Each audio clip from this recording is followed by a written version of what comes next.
Cet été, à l'occasion des commémorations du débarquement sur les côtes du sud de la France, j'ai vu cette vieille dame atterrir à Nice.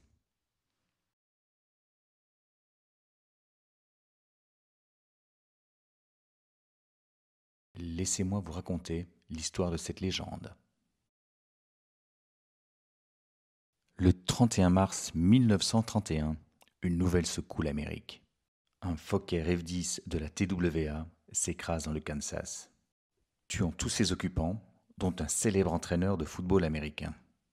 Une enquête sera menée et tirera les conclusions suivantes.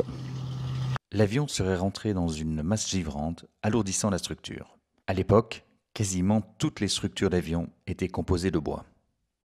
Les longerons de bois laminés auraient été exposés à de l'humidité sur une longue période, ce qui aurait affaibli la colle liant les lames de bois. La rupture d'un des longerons aurait fait le reste. La partie d'aile retrouvée près d'un demi-mile plus loin suggère cette rupture. Suite à cet accident, les autorités américaines ont cloué les Fokker F-10 au sol, mais aussi imposé aux compagnies américaines de ne voler qu'avec des avions faits en métal. À cette époque, le seul avion correspondant aux nouvelles normes était le Boeing 247, un prototype capable de transporter 10 passagers. TWA, qui a quand même frôlé le dépôt de bilan, envoie une demande à Boeing. À cette époque, Boeing faisait partie d'un consortium, le United Aircraft and Transport Corporation, groupe dans lequel se trouvait aussi United Airlines, à qui étaient promis les 60 premiers exemplaires.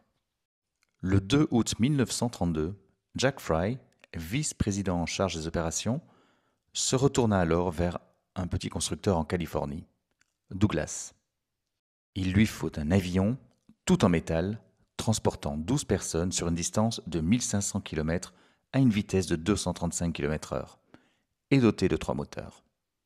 Mais qui est Douglas ? Donald Douglas et David Davis créent la Davis-Douglas Company en juillet 1920. Ils se lancent dans la construction de leur premier avion, le Davis-Douglas Cloudster, un biplan fait de bois et de toile et équipé d'un moteur V12 de 400 horsepower. À sa sortie en 1921, il bat le record d'altitude de la côte ouest et monte à 19 160 pieds.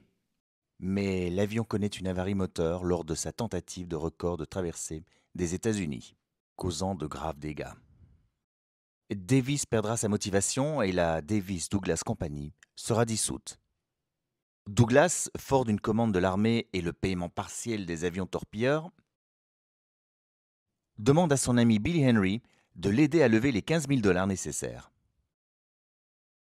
La Douglas Company est formée et peut commencer à produire les torpilleurs.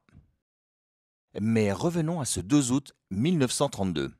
À la réception de ce courrier, Douglas convoque ses ingénieurs pour jeter les bases de ce qui sera le Douglas Commercial One, le DC-1.